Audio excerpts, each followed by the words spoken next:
حتى أهل البدع والأهواء، أهل البدع العقائدية وأهل البدع السياسية. أنا أقول بيننا وبينكم السلف، بيننا وبينكم الكتب، كان فيقول البدع بيننا وبينكم. الحمد لله رب العالمين، والصلاة والسلام على المبعوث رحمة للعالمين، وعلى آله وأصحابه ومن تبعهم بإحسان إلى يوم الدين. Amma ba'd. Pembahasan yang lalu kita mempelajari tentang apa itu syirik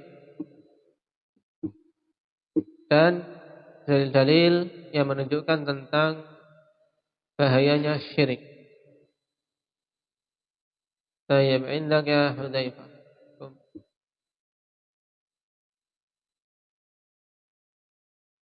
Ma ta'rifu syirik?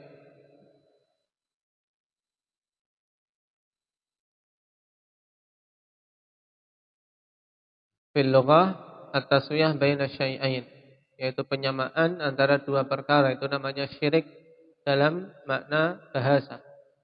Secara bahasa namanya syirik adalah penyamaan dua hal. Lalu secara syar'i apa?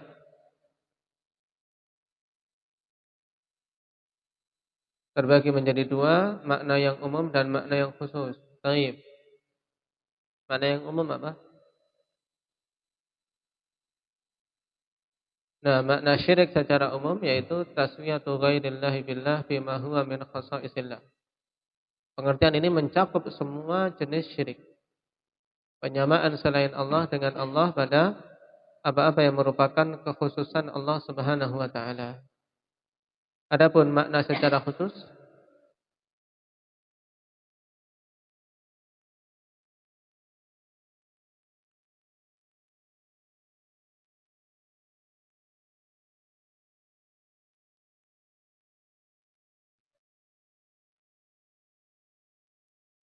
baik. Nah, makna secara khusus yaitu an yattakhidanillahi niddan.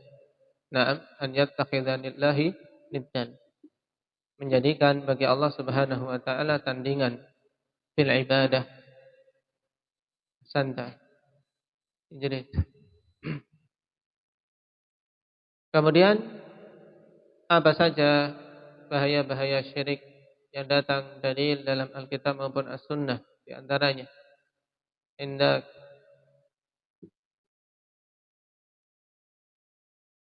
Iqbal.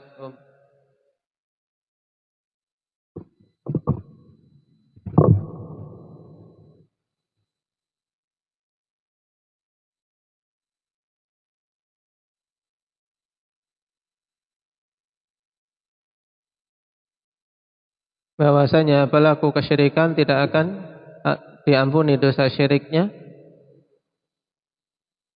kekal di dalam neraka. Apabila, kapan dia tidak diampuni? Apabila mati dalam keadaan belum bertobat dari dosa syirik. Nah, dalilnya?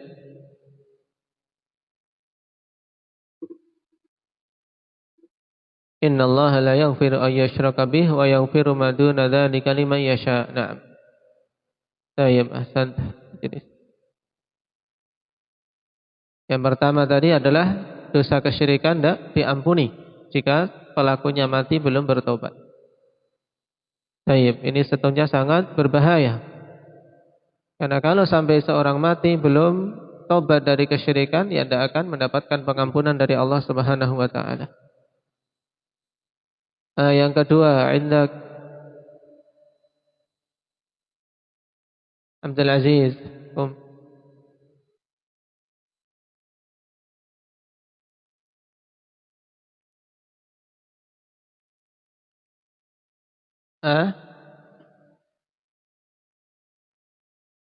Termasuk sebesar-besar kezaliman.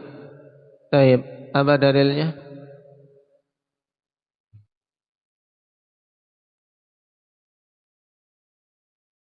Naam, ya bunayya la tusyrik billah inna syirka la dzulmun 'adzim. Baik.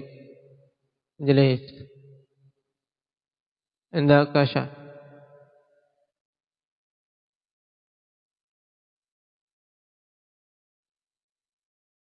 Syirik itu menghapus amalan pelakunya.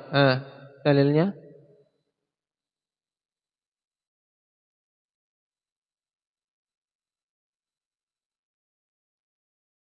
Baik. Nah, la in asyrakta la yahbatanna 'amaluk. Naam, Idris. Yang lainnya apa? Wahyu.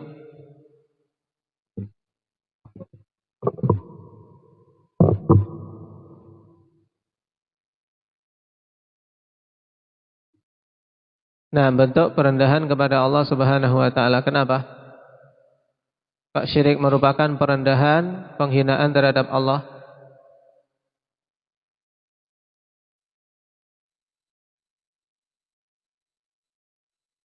Karena menyamakan makhluk dengan Allah, ya. Karena menyamakan selain Allah dengan Allah Subhanahu wa taala. Allah zat yang maha mulia kok disamakan dengan makhluknya yang penuh kekurangan. Baik. Nah, Idris. Kemudian kekal di dalam neraka kemarin tadi telah disebutkan di depan. Baik. Sekarang kita lanjutkan. Anwa'u syirik. Jenis-jenis syirik. An-naw'ul awal, jenis yang pertama, syirkun akbar. Mukhrijun 'anil millah. Syirik besar yang mengeluarkan pelakunya dari agama. Berarti menjadikan pelakunya kafir. Apa pengertiannya? Pengertiannya kullu syirkin atlaqahu syari' wa huwa munafin lit-tauhid munafatan mutlaqah. Ini pengertian yang bagus untuk syirik akbar, ya kawan.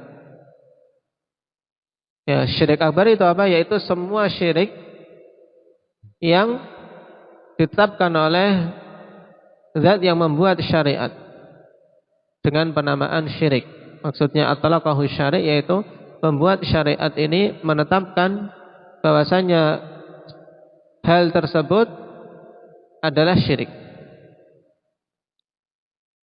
Dan hal tersebut meniadakan ketauhidan secara mutlak.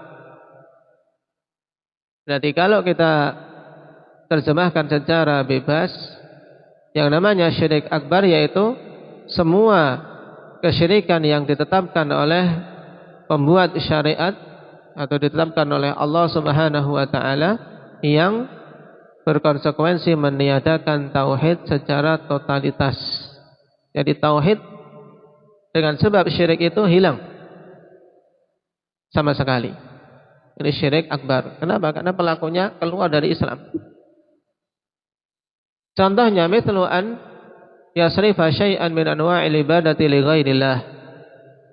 Contohnya seperti memalingkan sesuatu dari jenis-jenis ibadah kepada selain Allah. Sujud kepada selain Allah. Atau menyembelih untuk selain Allah. Untuk jin-jin, untuk penunggu desa, atau untuk penunggu laut, dan seterusnya. Penyembelihan untuk selain Allah masuk dalam kategori syirik akbar. Nah, dicontohkan di sini bi an yusalliya li ghairillah, seperti salat untuk selain Allah. Au yadhbaha li ghairillah, atau menyembelih untuk selain Allah. Au yanzura li ghairillah, atau bernazar untuk selain Allah.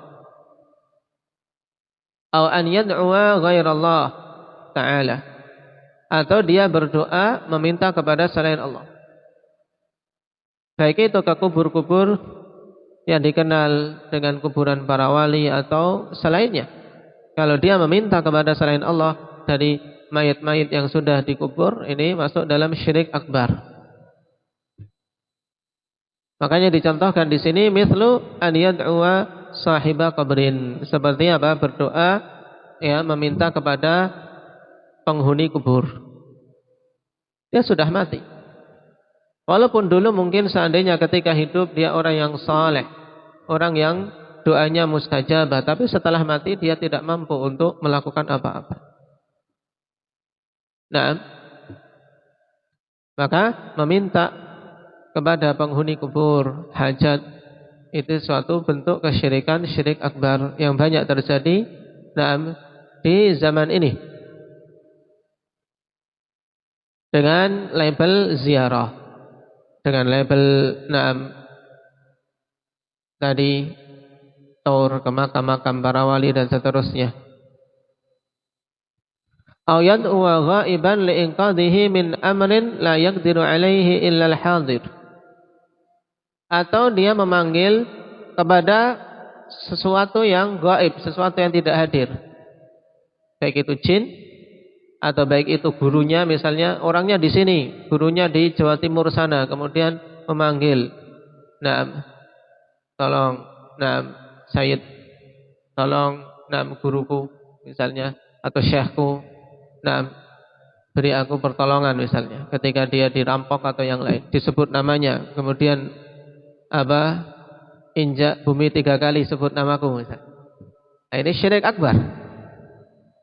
Kalau sudah diwanti-wanti oleh gurunya, kamu kalau ada sesuatu, kalau di jamret atau ketemu sebut namaku, injak bumi 3 kali ya. Dilakukan betulan. Nah, ini masuk syirik akbar. Karena orangnya jauh di sana. Nah, bagaimana terhubung kecuali dengan dengan berantara para jin dan seterusnya. Kecuali kalau dia telepon. Kalau ada apa-apa telepon aku, tidak masalah. Nah, ini ada penghubung sehingga ada dihukumi seperti hukum hadir. Adapun memanggil sesuatu yang gaib yang tidak hadir pada perkara-perkara yang tidak mampu untuk melakukannya kecuali yang hadir, maka ini masuk dalam kategori syirik akbar.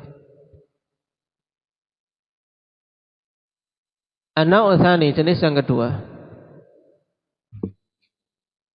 Asyirkul asghar, ya, syirik kecil. Wa huwa kullu amalin qawliyin aw fi'liyin atlaqa alaihi syari'u wasfa syirki lakinnahu la yunafi tauhida munafatan mutlaqatan.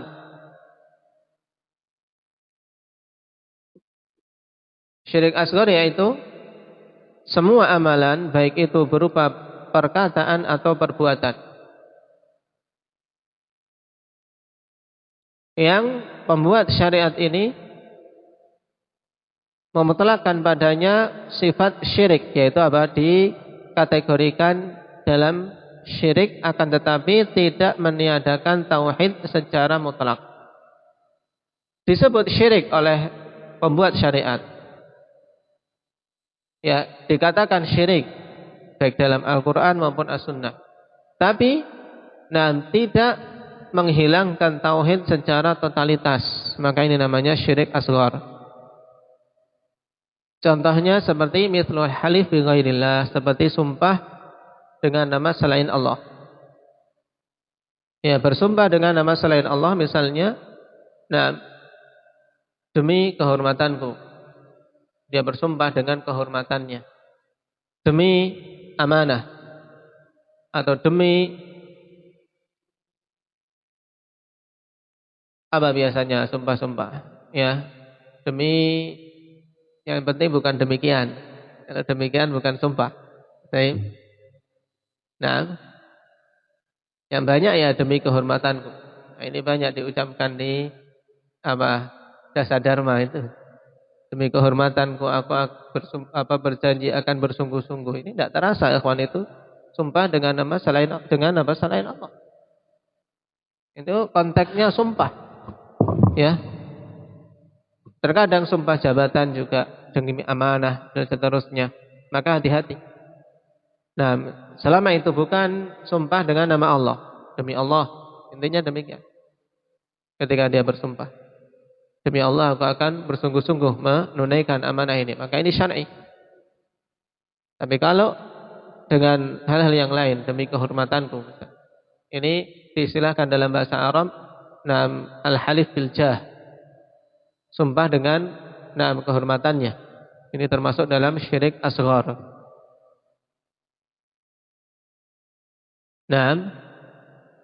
Sebagaimana Rasulullah sallallahu alaihi wasallam menegaskan, man halafa bi ghairillah faqad asyrak.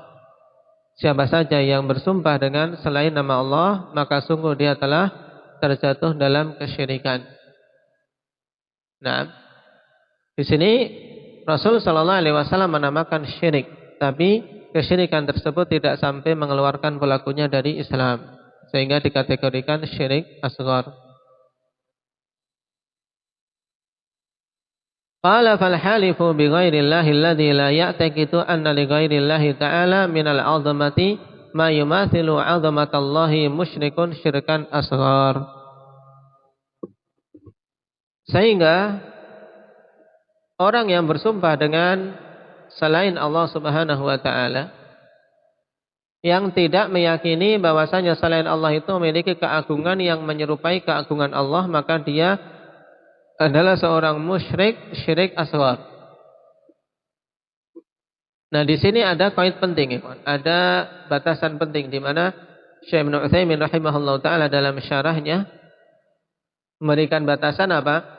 Bersumpah dengan selain Allah dan dia tidak meyakini perkara yang dia bersumpah dengannya itu memiliki keagungan seperti keagungan Allah. Itu baru dihukumi syirik asghar. Berarti kalau sampai dia mengagungkan sesuatu yang dia bersumpah dengannya, sebagaimana dia mengagungkan Allah, jatuhnya syirik akbar. Ya. Jatuhnya dalam syirik akbar. Ya, kalau sampai meyakini selain Allah memiliki keagungan yang menyerupai Allah, maka jatuh dalam syirik akbar wal iyadzu billah.